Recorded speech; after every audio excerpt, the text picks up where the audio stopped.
Be seated, please. Call your next witness, Ms. Coates. State calls Jeffrey Lacasse.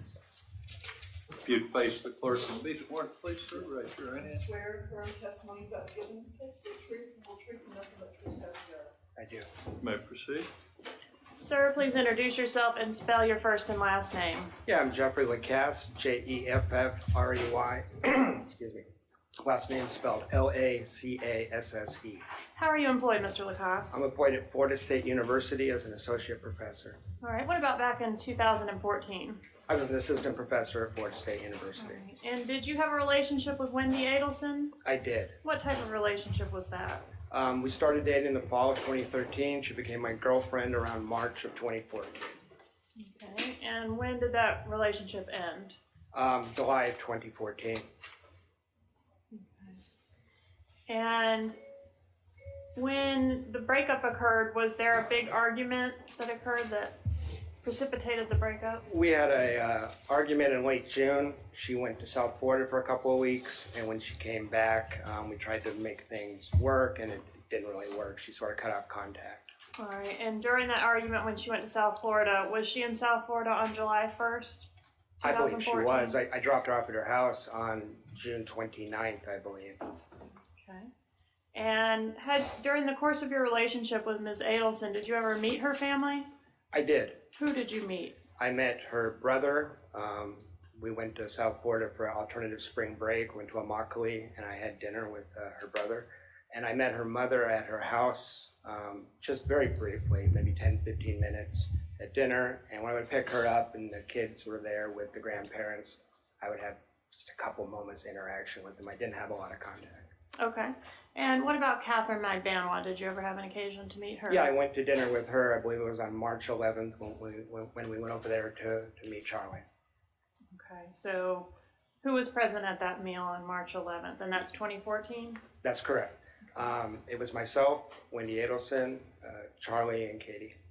Charles Adelson. Charles and Adelson and Catherine Magbanwa. Thank you. What about Sigfredo Garcia? Did you ever have an occasion to meet him? I did not. I've never met him. Was Ms. Adelson very close to her parents and her brother Charlie? Extremely close.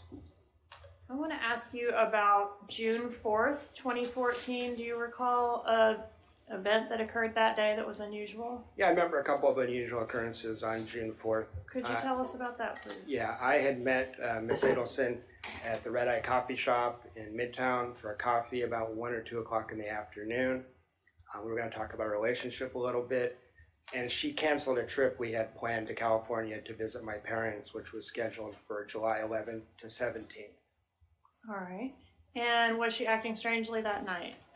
Yeah, that night she was a nervous wreck to the point, I couldn't put my finger on why at the time, to the point where she lived kind of way up Centerville where there was no convenience stores or anything close, and I actually took about 35 minutes and drove to a convenience store to get her Pepto-Bismol because she was such a nervous wreck and had a real nervous stomach that evening. Okay. And did she ever tell you what the problem was?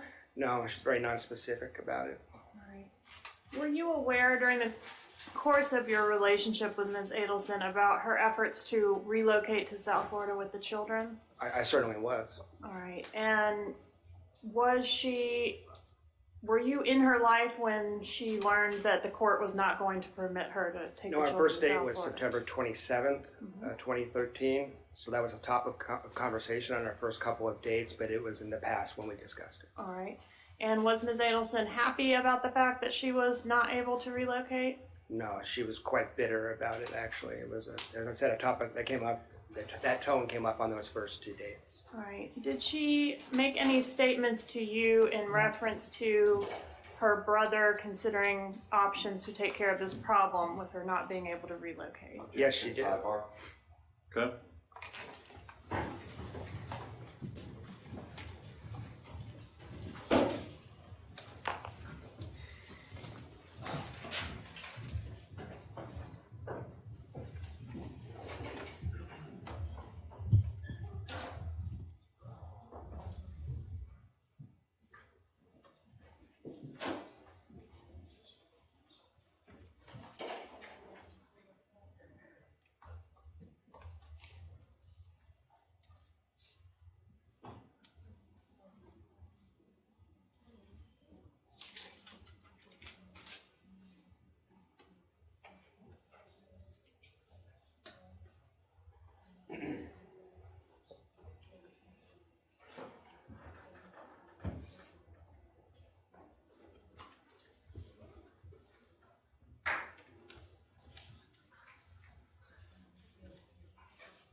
All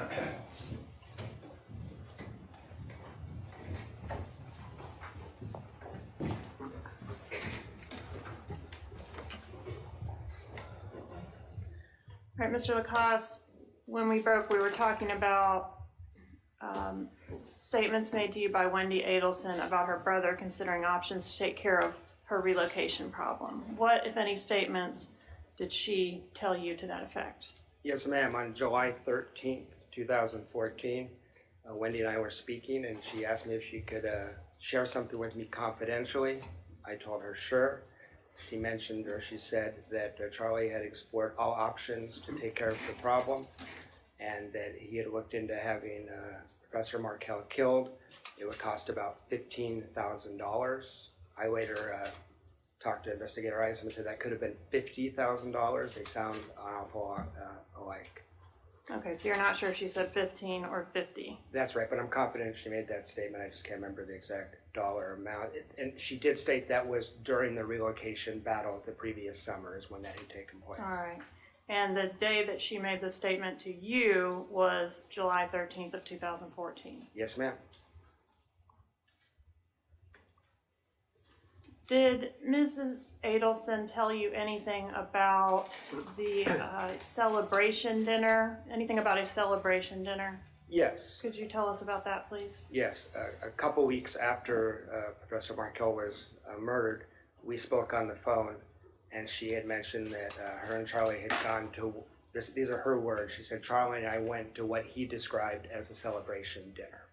All right. And that was the dinner where she vomited? That's right. That's correct. And are you aware, Mr. Lacasse, that Ms. Adelson suggested you as a possible suspect in this homicide? Yes, I am. And where were you when Dan Markel was murdered? I was on the road to Tennessee. I originally had a trip planned for 11 a.m. on Friday the 18th, and I had, at the last moment, changed my trip to Thursday night. So you left early? I left early without telling anyone, other than the people at the destination. Miss Adelson was the only person I had told in Tallahassee about the time that I was leaving, which was 11 a.m. on the 18th. I had informed her about that in around June 10th. All right, so originally it was going to be July 18th at 11 a.m. would be your departure? Yes, ma'am. And would you be flying or driving? I was driving. All right, and it changed to Thursday night, so you left the night before and were in Tennessee at the time of the homicide? That's correct. No further questions. Cross.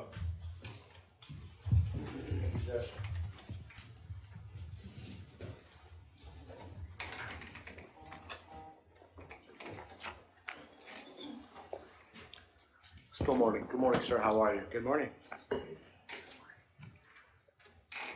Pronounce your last name for me again. Lacasse. Lacasse. Okay. Just want to make sure I got it right. Mr. Lacasse. So Wendi Adelson knew you were leaving, you told her you were leaving Friday morning.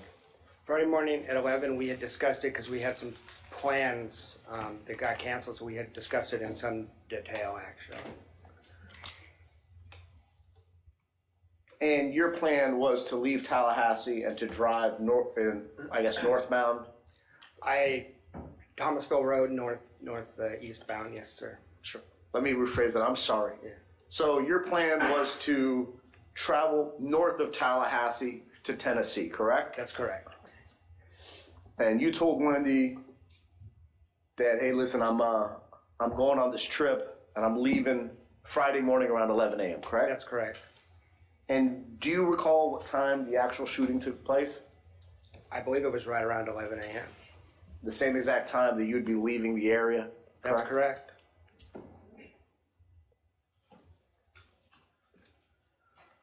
And although it was for a business trip, if people didn't know what your plans were, would you agree with me that it may look like you're leaving the scene if you're traveling outside of the jurisdiction?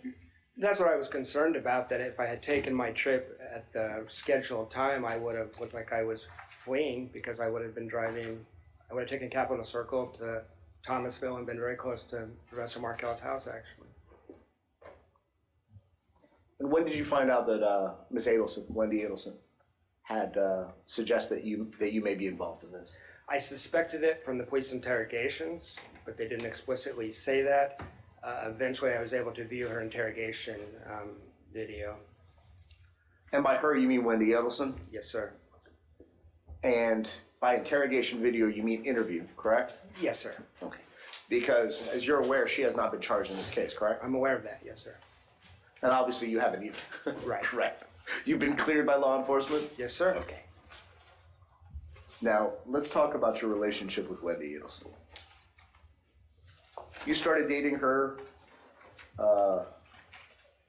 give me a time period. September 27, 2013 was our first date. And how long would you say that your relationship with her lasted?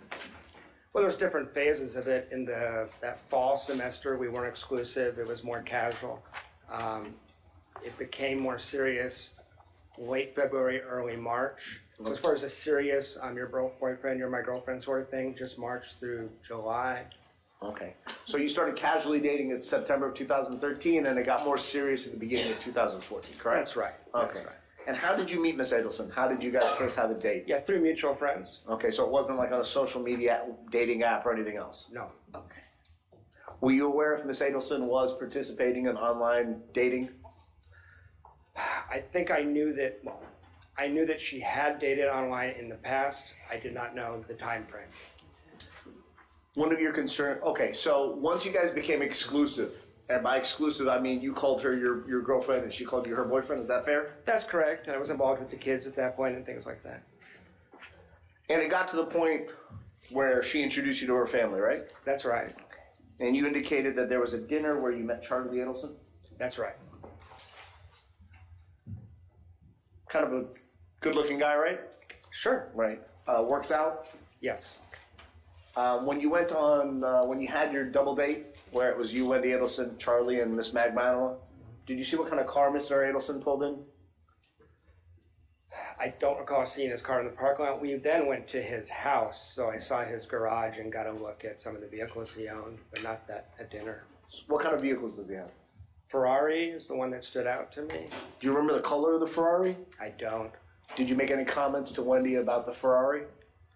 Well, Wendi used to talk about Charlie having a Ferrari. I mean, Oh. that was, she would say, my brother's a character, he has a Ferrari, he has an undercover cop car, he has, I think, a nice Benz in addition or some luxury. So she knew what a Ferrari was, right? Sure, well, sure. So it's not like she didn't say he's got a Porsche and you saw a Ferrari, right? No, it was a Ferrari, and I actually remember discussing the cost of maintenance with Charlie. There were some downsides to having a Ferrari. Yeah. So, yeah. That's tough. So pretty extensive car collection, right? But he had multiple cars, yeah. I don't know exactly how many. And did you learn what he did for a living? Yeah, I knew he was a periodontist from speaking with Wendi. And how many, was that the only night you had direct contact with Mr. Adelson, Charlie Adelson? That's the only contact I ever had with him that night. Did he appear to have, did he appear to be intelligent? He had, that's a difficult question. I just met him the one night. That's a big judge. I'll withdraw that. Let me ask a more important question. Was he socialized? Was he drinking that night? I don't recall if he was drinking. He was holding forth. He was talking a lot. He was confident. That was my impression of him. He was talking a lot? Yes. Did you ever see him go to the bathroom? I don't recall. Did you ever see him, was he perspiring more than a normal person would during dinner? This is 5 years ago. I don't remember. We were outside and it was, not cool at that time of year, but yeah. Okay, so you're outside in like an open area restaurant? Yeah, we were at the Yardbird on the patio. Okay, the Yardbird in South Beach? Mm-hmm. Okay.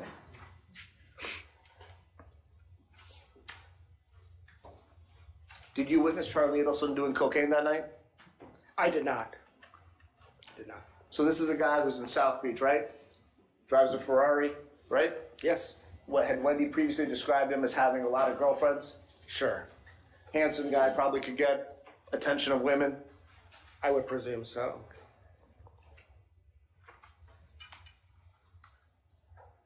But your only face-to-face meeting was that dinner, correct? Well, that dinner, and then we went back to his house and hung out in his hot tub for a little while, but that was it.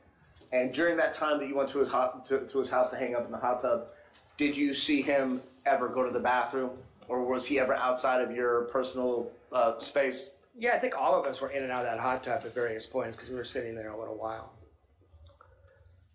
At any point did Charlie Adelson... Now, look, you're a law professor, correct? Professor of social work, actually. Correct. Okay. I'm sorry. You're a professor at the university, correct? I apologize, not law professor. Yeah. You're an educated person, correct? Sure. You'll agree with me that a layperson wouldn't solicit you to commit a murder, correct? Objection. Argumentative. Sustained. I'll re-ask this. Did Charlie Adelson ask you to kill Dan Markel? Did Charlie ask me to Did he kill him? ask you? No. Of course not.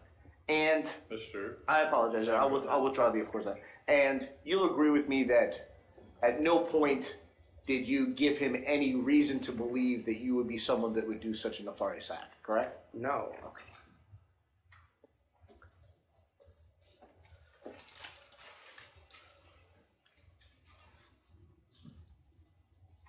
When the prosecutor asked you about June 4th, 2014, you recall that? Yes, sir. And you said that you guys were at the Red Eye Coffee Shop, right? That's correct. And around what time was that? I had a hair appointment at 2 or 3, so it was at 1 or 2. And so in the early afternoon, Could have been as early as 12:30, sir. 12:30. Yeah. Okay. So around 12:30 on June 4th, 2014, correct? That's correct. You indicated that she was and by she I mean Wendi Adelson, that she was acting unusual. That's Would correct. that be a fair assessment? Yes. Did you ask her what was wrong?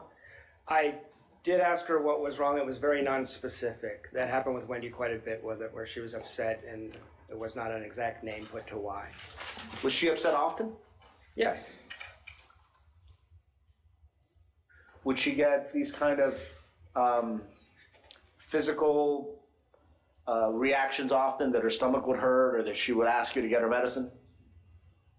I got to know her better in the spring, so I saw more of it than I would have in the fall. That was the only time I can recall that was not an average thing. I think that's why I remember it, because it was unusual. And you said that you drove about 35 minutes to get her medicine? Yeah, it could have been 25, 35 minutes, but where she lived was not convenient to run to the store, so it was a discussion like, do we want to do that? It's all the way down there, and she was so nervous. I thought, no, I'm going. So Did she go with you? no, she did not. She had the kids that night, so she stayed with the children. Did she make any kind of doctor's appointments shortly thereafter? To your knowledge? Not to my knowledge. Now, you indicated that you guys became boyfriend and girlfriend at the beginning portion of 2014. Is that a correct statement, sir? Yes, sir. And when would you tell the members of this jury that your relationship with her ended? Well, that's a little complicated. On July 14th, we went on a date. And when I got home, she had sent me an email saying, I need a week to think. Please don't contact me for the next week. So that was the Monday before Professor Markel was killed. And then we didn't talk for maybe 10 or 12 days after the murder. So I assumed it was, internally, I assumed it was over, that night. When you get an email like that, you're probably figuring it's over.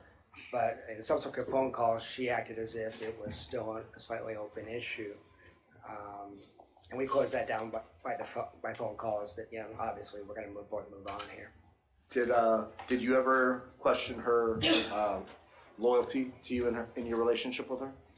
With regularity, yes. And when you say with regularity,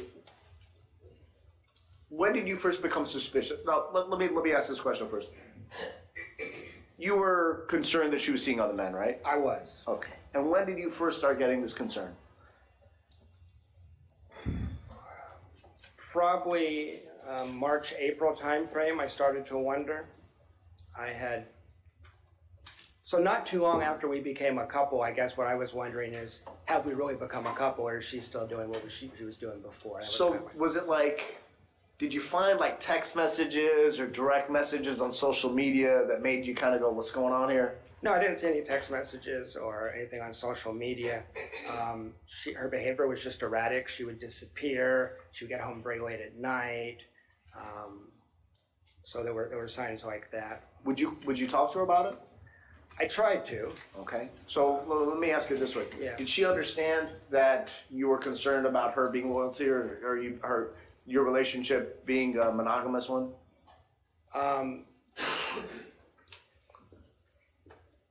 To be completely honest, I think we kind of pussyfooted around that until we had that big fight at the end of June.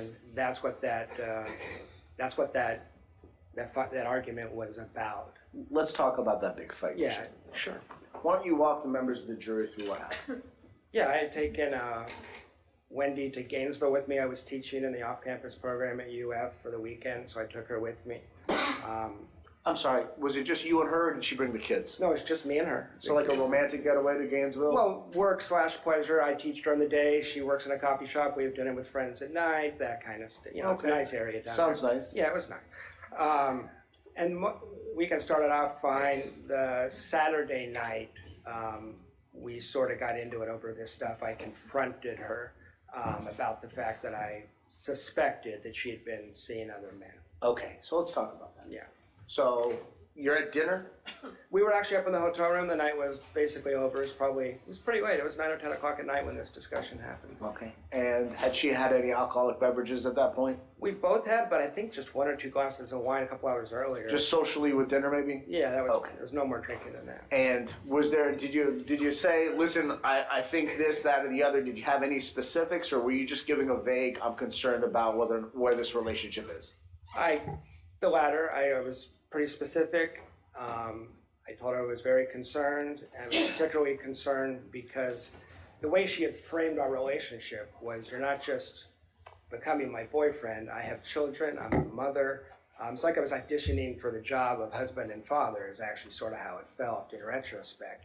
So I bonded with the kids pretty tightly, and as you can imagine in a relationship, that kind of discussion gets more complicated when you're serious and there's kids. And she had been talking about me moving in.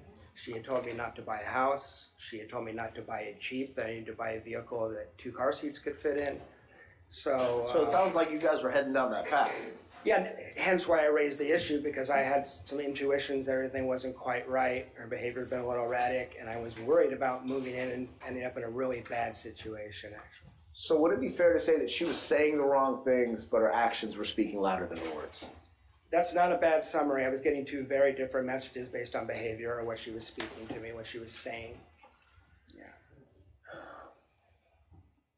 Did that argument or that discussion, did you feel it the next morning?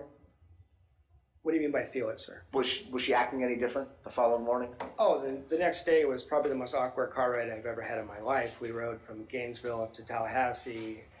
She was crying. I was very upset. It was a very awkward 3-hour drive. It's a 3-hour drive? 3 or 4, however long it is. Okay, from Gainesville to Tallahassee, however long that was. Yeah, exactly, sorry. And this was in June, you said June 20? That would have been June 29th. That's the Sunday, the last Sunday in June.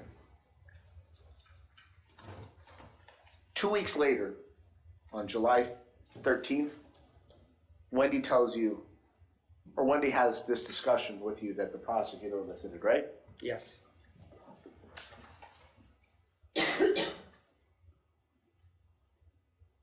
From June 29th to July 13th, would you say your relationship with Wendi after that awkward, that long 2 or 3 hour, 4 hour, however long it is, from Gainesville to Tallahassee, emotional car ride, right? Yes. She's crying, Yes. upset. Yes. And I would assume, well, let me strike this. Did you believe that she was upset? Because like I said, she was saying all the right things, but she wasn't acting like she was talking.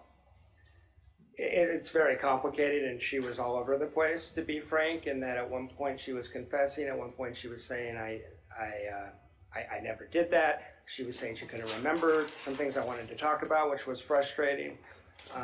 So, go ahead, I'm sorry. No worries. You said she was confessing.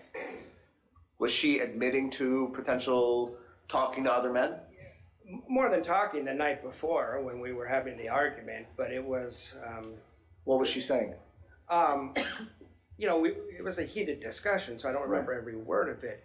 But at points, she kind of let it slip out that my concerns were well-founded. Okay. And then 5 minutes later, she would say the opposite. And when I've had to explain the story in the past, I've had to say it doesn't sound like it makes sense because she was just all over the place. She was hysterical, really. Okay. So would it be fair to say at some point she admits to talking to other dudes, I apologize, to talking to other men, and then shortly thereafter denies what she just confessed to?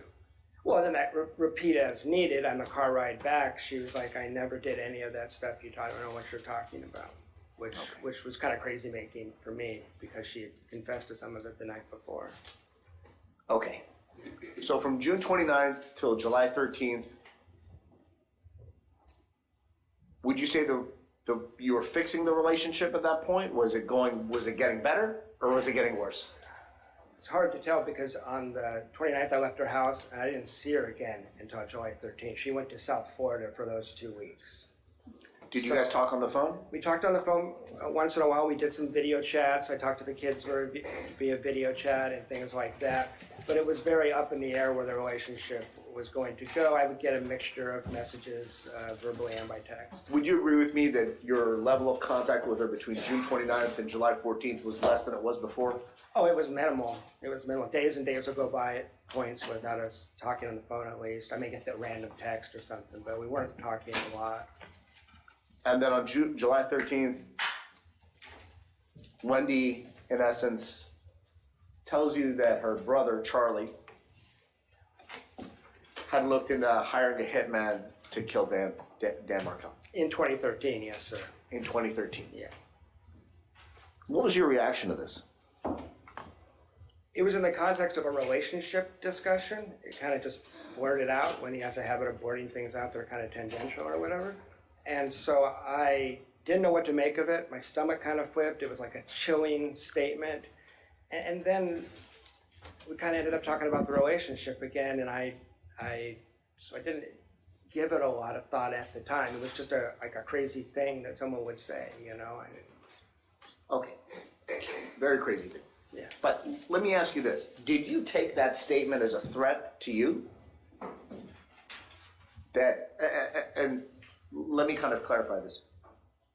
She indicated that because of her bad relationship with Mr. Markel, correct? And you agree with me that they had a bad relationship, correct? That's how she characterized it. You'll agree with me that she said, based on a bad relationship, that her brother had looked into hiring somebody to kill him, correct? Well, that was specifically about the relocation, is what she said in that statement. I know they had bad blood otherwise for other reasons, certainly, but that was specifically tied to the relocation battle being lost. That was what prompted Charlie to look into it, according to her statement. This conversation that you had on July 13th, where was it? It was in her house on Aqua Ridge. Was anybody else around when she made the statement? No, sir. Did you contact any of your friends after this conversation and discuss the fact that Wendi Adelson had indicated that her brother had looked to hire a hitman? In what time frame? Okay, so on July 13th, when the conversation's over, do you stay there that night? No, You left. we ended with me telling Wendi, if this isn't going to work for you, you can text me and we can just break up. I don't want a big thing, like confrontation. And I left for the night. I did not stay. Do you have like a family member or a best friend that you talk to about personal issues? I have several, sure. Okay. Did you call or contact any of them on the way back to discuss what had transpired about? And I'm not talking about the breakup. Yeah. Okay? I'm sorry. I am talking about the breakup. Yeah. Okay. Did you call your friend and go, hey, listen, it ended with me and Wendi? It's summertime, and at FSU, a lot of these people were out of town. Some of them were even overseas, so there was less contact than there ordinarily would have been. But I'm sure I discussed the fact, well, not that night because it was so late.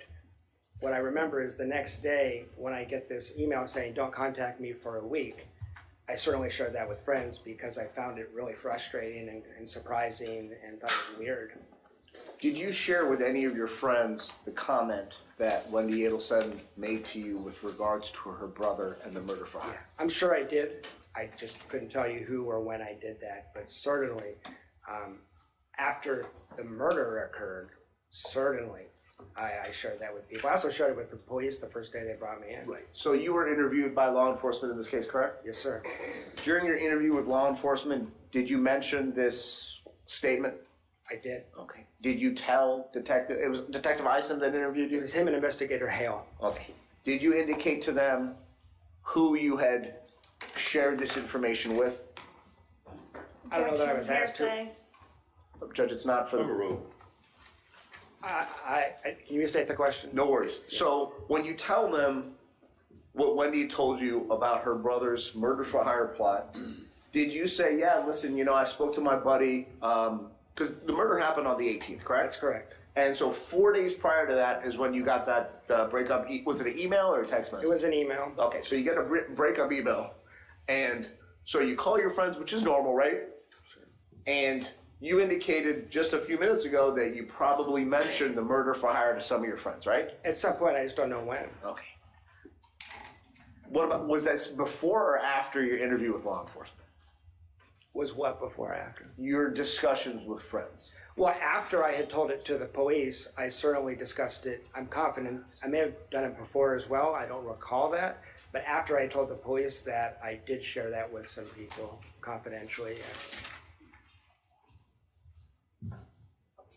Now, she told you, and by she I'm referring to Wendi Adelson, during your July 13th conversation, that he had looked and the price was either $15,000 or $50,000, correct? That's correct. So it's either one or the other, correct? Right. And would it be fair to say, based on your testimony, that she said that that price was too high? No, she didn't offer any further context or explanation. It was kind of the thing that was blurted out.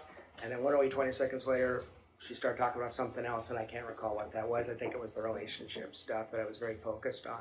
So out of nowhere, she tells you Charlie was going to go look to hire a hitman. It was going to cost $15,000 or $50,000, and you don't go back to that.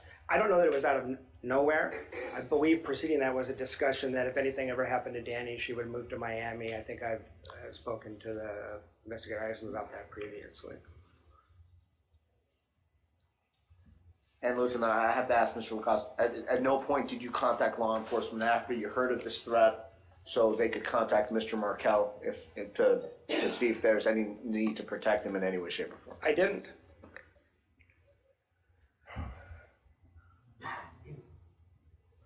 Give me 1 second, Your Honor.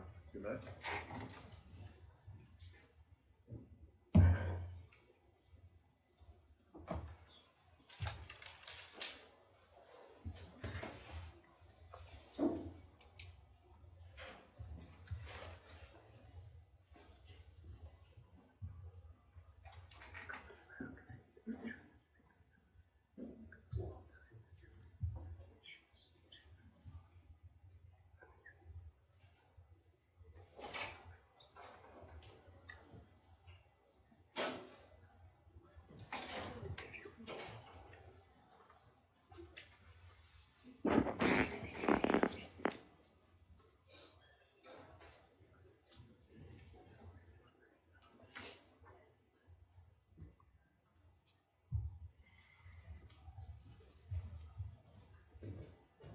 Just a few more questions, sir. Sure.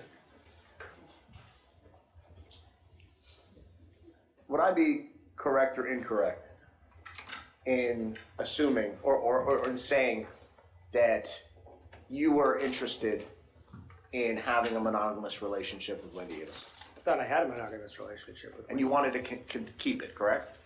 Depends when you're asking. On July 13th, 2014? Yeah, that's how. Yeah, that's right. Okay. That's right. I'm sorry to ask such personal questions. I know it's difficult. Did you think it's unusual? Well, let me ask this. At some point, did you ever see a picture of Dan Markel? Sure. Do you think that there's a resemblance between yourself and him? Everybody always says that. When I was dating her, no one ever brought it up. I see it from the pictures. in real life, I was never told that while we were dating. And as you indicated before, you're also a professor? Yes, correct.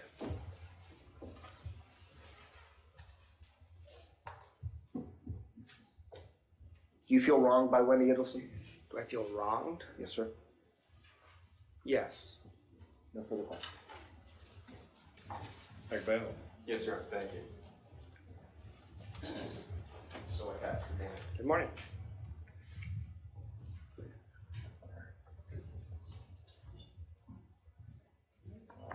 The questions I'm about to ask you are about the investigation into you, not that we believe you're a suspect, okay? I understand. You would agree with me at the beginning of the case in July 2014, there was a thought that you were a potential suspect. That's what I've been told, yes. You were contacted by the police. I was. You came in, you were interviewed. Yes, I came straight from my trip into the TPDs. 3 separate times you were interviewed, right? Yes. Now, they didn't handcuff you at gunpoint and drag you into the station, right? No, they asked me to come in, so I came in. Voluntarily went in. Yes. You told them what you knew. You explained the information, right? Yes. Eventually, you helped them get bank records to show where you were. It was in Tennessee, right? Yeah, I believe it was cell phone records and a receipt from a Kmart that had surveillance video of me, was my understanding of it. So they get your bank records. They see a transaction at a Walmart, right? Yeah, credit card records, yes, sir. Yes. There's then a receipt. Mm-hmm. And then they go actually to the Walmart, get their surveillance footage that shows you there. Yeah, it was a Kmart, but yes, sir. And then you were cleared. That's correct. You would agree with me that they objectively investigated you. Yes. Now, had they not gotten the bank records, the Walmart video, or anything like that, one could paint a picture that you were involved. Just the fact that you left town right when the murder happened and you had this connection. Well, except that I wasn't in the state at the time of the murder, so how could I have done it? So that's... What we're talking about here is that somebody could paint the picture Okay. without all the evidence. Yeah, they don't have all the evidence? Sure. Let's go to something you said on direct talking about June 4th. Yes. And you appear to have a very good memory of all the instances. You said that Wendi had the kids on June 4th, the night of June 4th. Yes. You spent a lot of time with Wendi, spent a lot of time with the kids. You knew their daily schedule of the boys, right? I knew not so much because I usually got there in the evening. So at the time, I would know what days she had the kids. But as far as pickup times and things like that, I usually saw them at the end of the day. I accompanied her just a couple times to pick up the kids. So I don't want to sound like I'm an expert in that because I'm not. So June 4th, she has the kids. The next morning, June 5th, she would have taken them to Creative Preschool. She would have, but I never stayed over there. So when the kids were there, so I wouldn't have known that because I left at the end of the night if the kids were there every time. That would have been consistent with the custody setup that she had with Dan Markel, correct? Yeah, depending on what the days on the schedule were, which I don't recall. I used to know that. I don't anymore. It wouldn't have been that he'd come and pick them up at her house and then bring them over to Creative Preschool. I never saw that kind of scheduling anyway. So it would have been consistent with on June 5th, she would have dropped the kids off. It would have been consistent, but I don't have any primary knowledge of what she did on June 5th. Let's talk about Charles Adelson. Understanding that you didn't have a close relationship with him, you did meet him and you hung out with him. Yeah, for a few hours. To you, and I'm going to use your words, he seemed like somebody that hung out on both sides of the tracks, right? That's the way he presented himself in that hot tub. Yes. And you took that to be accurate. Yes, I took his self-presentation to be accurate. That's correct. During the day, he's wearing a lab coat or scrubs, whatever dentists wear, right? Right. And then when he's off work, he's going out, he's hanging out at the gym with less savory people. Yeah, that was sort of his characterization. I was sort of repeating what he said. Yeah. In your words, less savory Well, individuals. not less savory, gritty. I don't remember his exact words, but gritty, something like that. I don't remember his exact words, but yeah, that's how he presented himself in that hot tub. It seemed to be almost a braggadocio kind of thing, like, look at me, I'm on both sides. Yeah. And you took him to be a street smart guy. I did. He had friends that were ex-special ops. Yes, that's what he said. Yeah, that's what him and Wendi said. Yeah. His gym friends that to you almost came off as nefarious. Well, yeah, and I don't remember the details at this point, but it was talking about deals they were doing. There was a lot of hinting and innuendo. But yeah, you're accurately presenting how he presented to me. Let's go now to the dinner on March 11, 2014. Sure. It was outside, it was on Miami Beach. Yeah. If you remember, and you may not, do you remember seeing a pickup truck with two gentlemen outside of the restaurant watching you guys? No. Let's go now to July 14th, 2014. Okay. Now, you had met Catherine McBanois several months prior to that. Yeah, I met her in March. So March, April, May, June, July. Wendi is opening up to you and saying what her brother had looked into doing, right? I think you're talking about the 14th. You're talking about the 13th, I think. July 13th? Yeah, yes. Okay. Yeah, go ahead.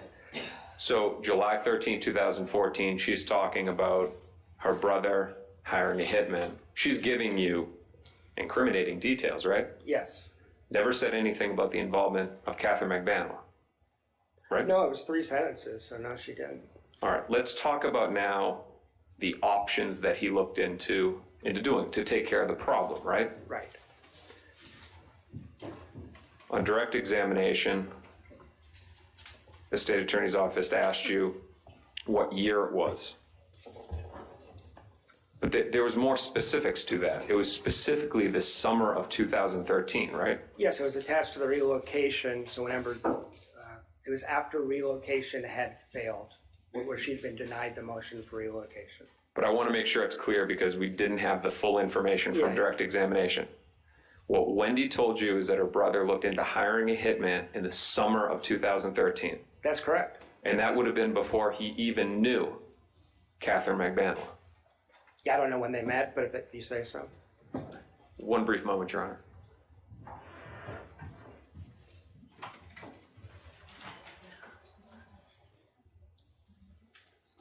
No further questions, Your Honor. Thank you. Read the rest. Yes, Your Honor.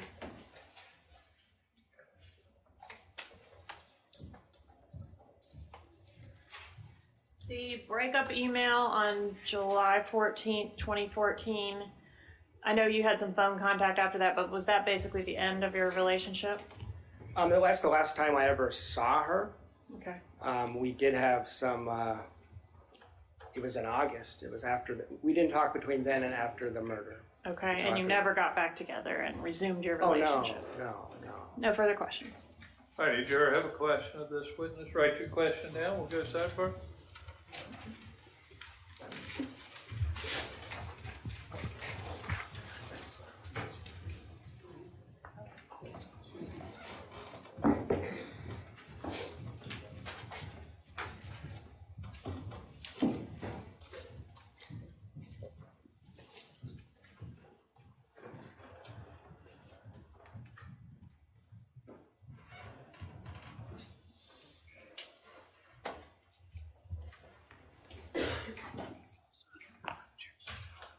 So, series of questions from the jury.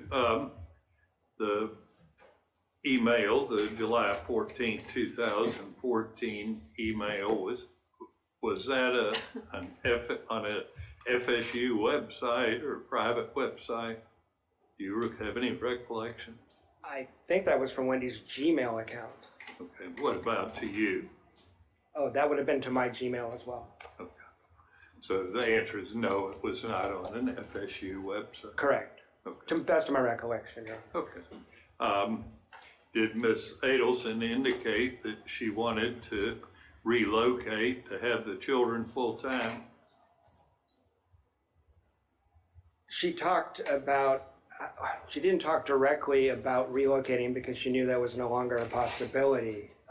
But the other side of that coin, how unhappy she was in Tallahassee and how frustrated she was by the child custody, were issues that came up, if not every day, every week, that came up very frequently. Okay, so that was actually the next question about, she frequently spoke about the divorce and the custody battle. Yes, consistently throughout the entire relationship. And did she appear distressed when she didn't have the children with her? Sometimes, yes. What kind of vehicle were you driving back in July 2014? I was driving a 2004 four-door silver Nissan Sentra. Ms. Kaplan? No further questions. Garcia? Thank you. McBennell? Nothing. All right, you can step down. Do we need to keep this witness any further? Judge, I'd like to release him to go about his business, but I'd like him to remain under the rule. All right, you can remain under the rule of sequestration, so don't discuss the case with anyone, but you're free to go about your business. You have a phone number for him if you should Yes, need sir. it. All right, thank you. You may step down. Call your next witness. Stephen Lutz.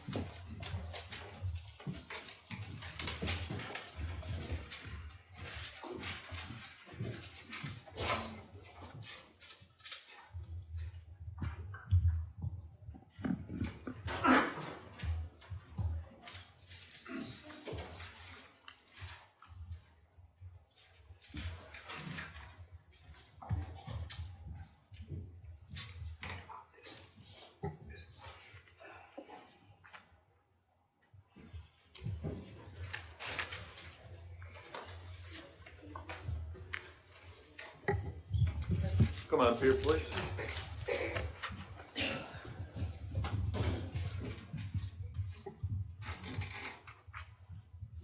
Can you face the clerk and be sworn, please? Swear affirm testimony that gives this case will be truthful, truth, and nothing but truth, so help you God. Have a seat. Slide up the microphone, please, sir.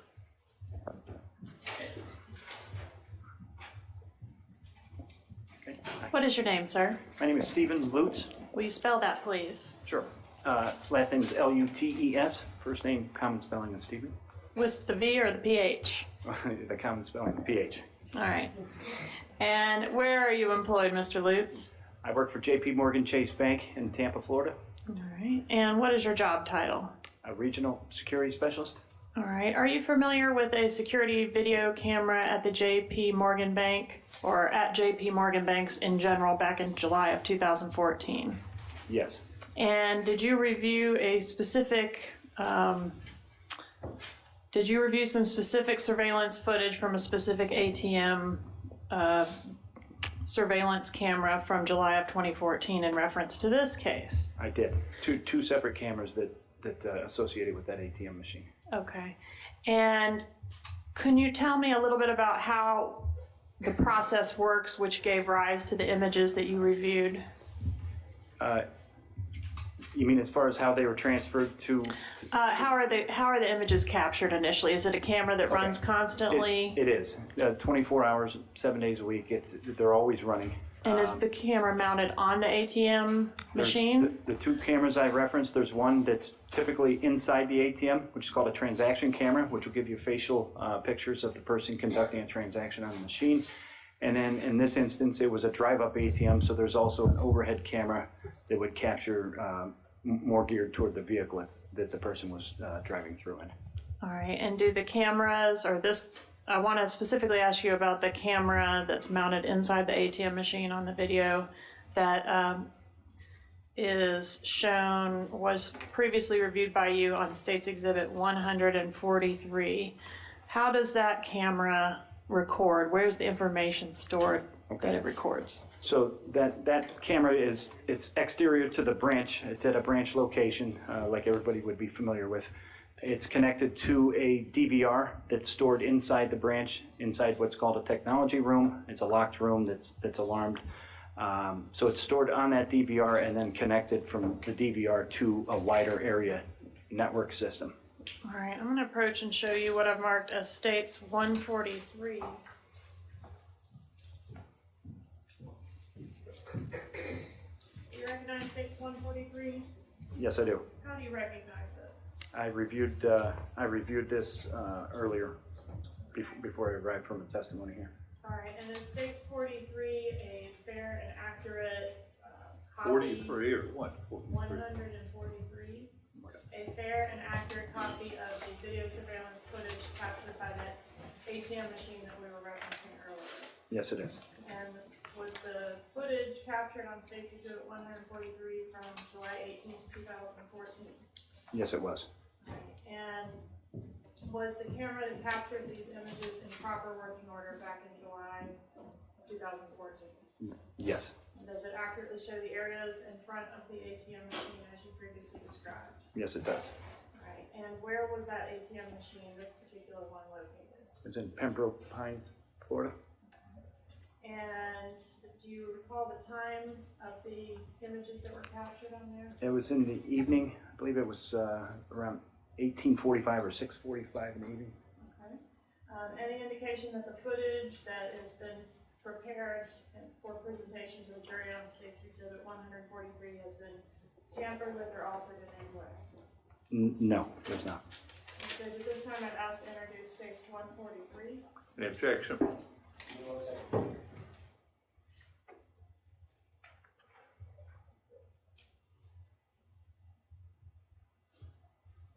Nothing from Mr. Garcia, Judge. McBanum. No objection. All right, it'll be admitted. At this time, Mr. Leeds, I'm going to show you what I've marked as State's Exhibits 38 through 44. Okay. Take a moment to look through each of those and let me know if you recognize them. I do, yes. State's Exhibits 38 through 44 fairly and accurately capture still images taken from the video of State's Exhibit 143. Yes, ma'am. Judge, at this time, I ask to move into evidence States 38 through 44. Any objection? Judge, if I could just quickly re-review these exhibits.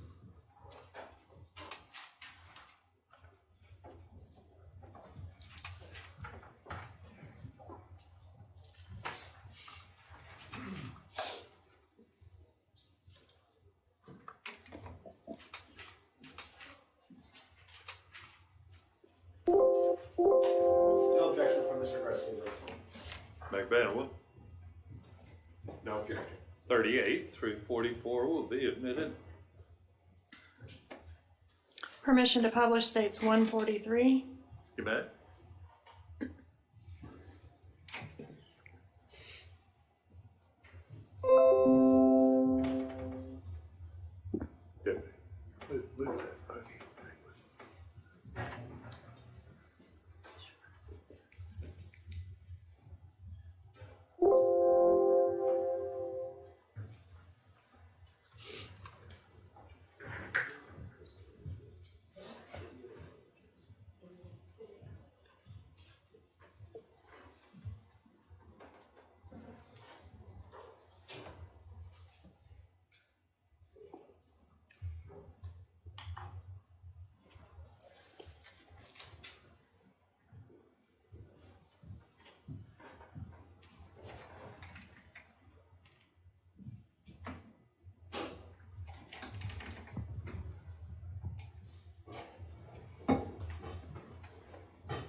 Questions?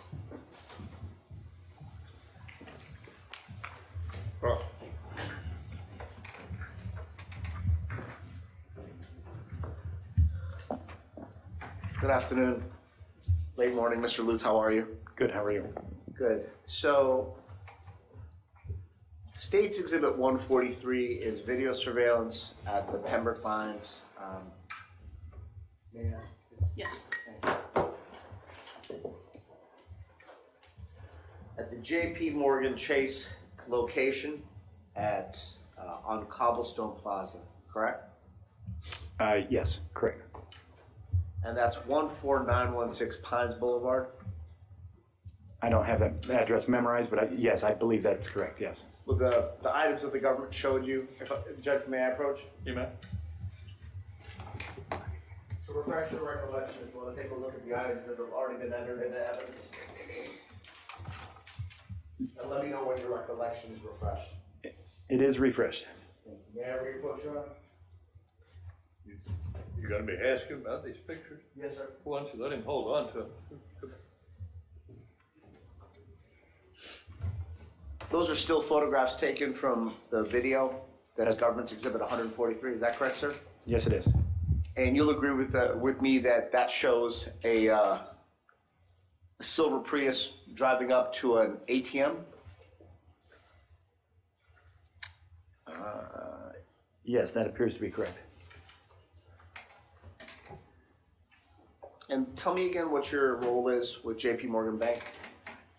I manage physical security for the regional. I'm the regional specialist for physical security of the bank in Florida. And when you were doing your due diligence in this matter, because I assume you did, correct? Yes. You were given a subpoena by the government? Our firm was served a subpoena. I personally was not. I apologize. The company that you work for was served with a subpoena, and then they came to you and they said, Mr. Lutz, we need you to do your due diligence and comply with the subpoena, correct? That's generally how it happens. Not in this particular instance. We've got a subpoena compliance unit that would provide the video and still photos. I personally didn't provide those, but I'm familiar with the system. I work with this system on a daily basis. Were you able to do any research into what this specific transaction entailed? No.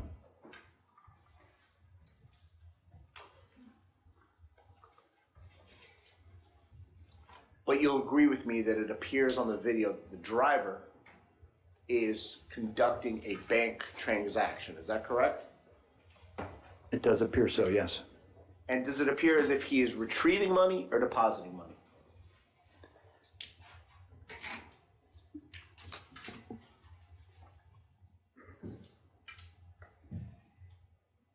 Based on the photos that I'm looking at, I can't say one way or the other.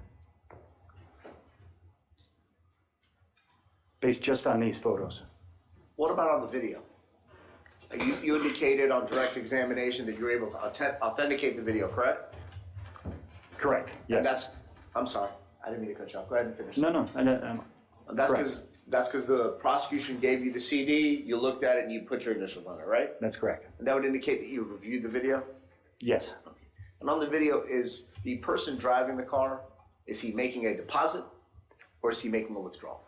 It's different. It's difficult to say. Because the way the camera is positioned, it's geared more for getting facial identification of a customer. So really you just see the person's arm reach to the vicinity of the machine. So it's difficult to say what, you can always tell what kind of transaction it was just based from the video or the pictures. Would it be safe to say that your company, and you work for J.P. Morgan, correct? Yes. Your company would be able to provide that information if requested? Yes, they would. Did you do an internal investigation to make a determination as to what specifically the video showed? No, I didn't. And to clarify that, that's because you're indicating here that you can't tell whether the driver of that vehicle is making a deposit at the ATM, correct? Correct. Or if he's making a withdrawal, correct? Correct.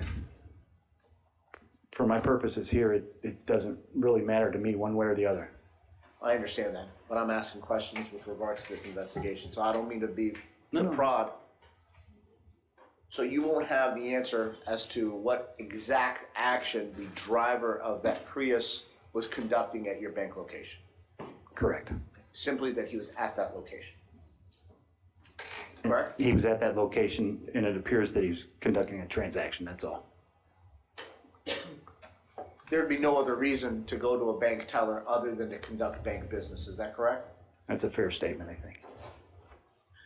Other than these videos are there external videos around the bank that could show the parking lot area or areas surrounding the bank? Not always, no. Okay. With regards to this specific location, the location that's addressed in the top right-hand corner of the exhibits, if I may, Judge, so I can publish. Thank you, sir. Yes, sir.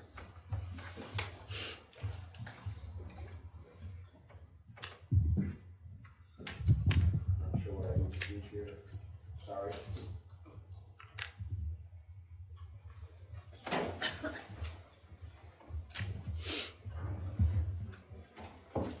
Let's do this. Not our day for technology, apparently.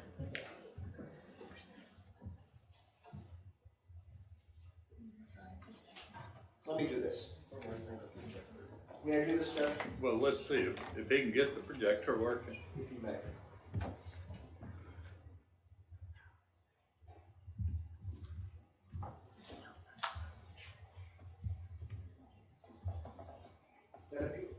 I think it's showing on the little screens. Yeah. Yes. It's not going to show up here. Give it a second, actually.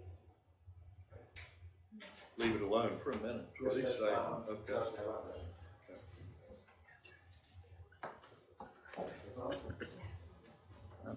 Yeah, it's on. It's just real light. It's warming up. Okay. Okay. Patience. That's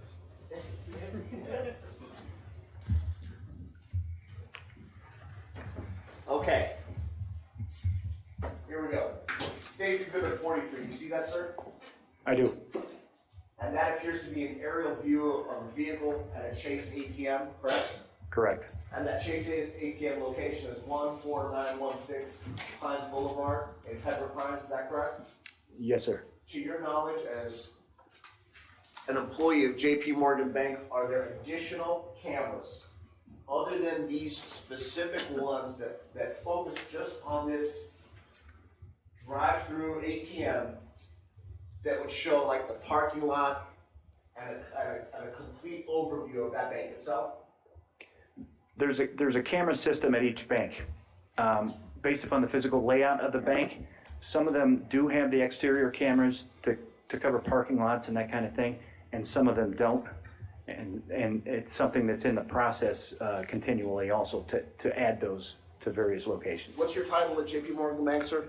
Regional Security Specialist. Okay, and you'll agree with me as a regional security specialist, you would have information as to whether or not they have security surveillance that includes what I asked at this specific location?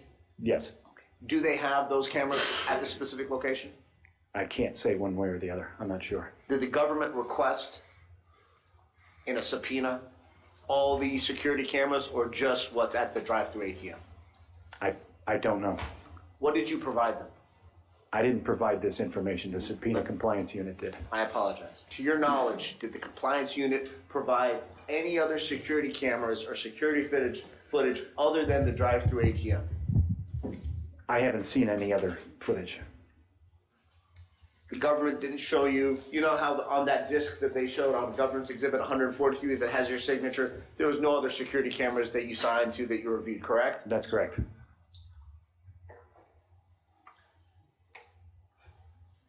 Let's see what time this starts at.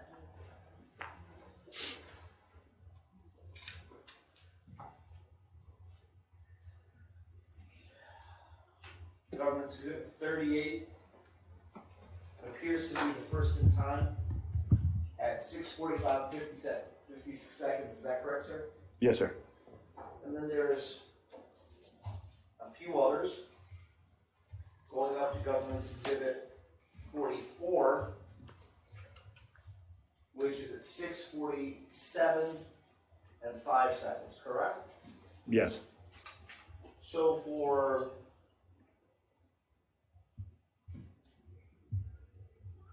a minute and 10 seconds, this car was at that drive-through window, correct? Or thereabout, I think, yes. Can you tell, or do you have any information to tell this jury about where this... I apologize. Do you have any information, any tangible information any physical evidence that can educate this jury as to where this car was a second before 5:40, 6:45 and 56 seconds? Not based on what I've reviewed, no. Or what about after 6:47 and 5 seconds? I would give the same answer, correct.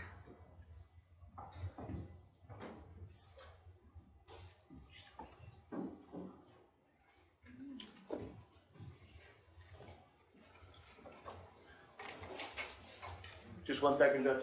Right.